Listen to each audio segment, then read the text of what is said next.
Il est possible qu'un pays accueille un groupe de politiciens opposants d'un autre pays, mais ce qui n'est pas possible, c'est que ce pays accueille un chef d'une organisation islamiste et extrémiste qui se trouve derrière le front al-Nusra.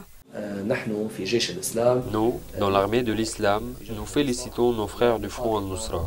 Nous nous battons à leur côté et ils se battent aux nôtres. Et le fait que certains pays ne sont pas satisfaits du front al-Nusra, ceci est de leurs affaires. Nous remercions ceux qui luttent à notre côté et soulèvent le drapeau de la ilaha illallah. Zahran al-Louch, le chef de l'organisation de Jaish al-Islam et le prédicateur extrémiste, visite la Turquie pour plusieurs jours où il a rencontré probablement des prédicateurs et des responsables turcs.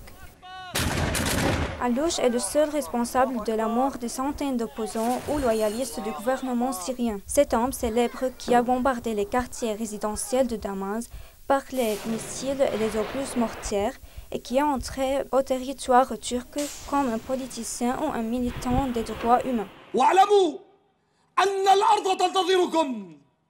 Sachez que la terre vous attend.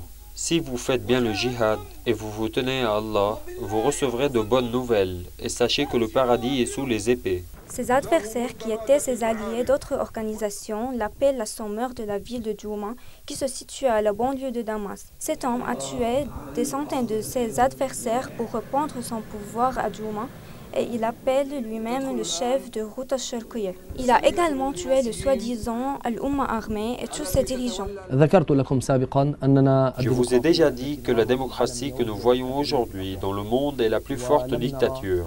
Nous n'avons jamais vu une démocratie qui fait la justice. C'est quelque chose d'imaginaire. Au cours de ces discours, qui sont chargés d'un ton religieux extrémiste, Al-Louch s'entoure par des drapeaux qui ressemblent aux drapeaux du calife. Et il ne reconnaît aucune opposition politique. Cependant, la Turquie le reconnaît et lui permet de visiter ses territoires. En plus, elle le soutient et le conseille, la chose qui pose beaucoup de questions sur le rôle suspect de la Turquie dans la crise syrienne, et elle donne plus de preuves que Recep Tayyip Erdogan est plus d'un extrémiste que d'un politicien. Dima Yazaji, MIC.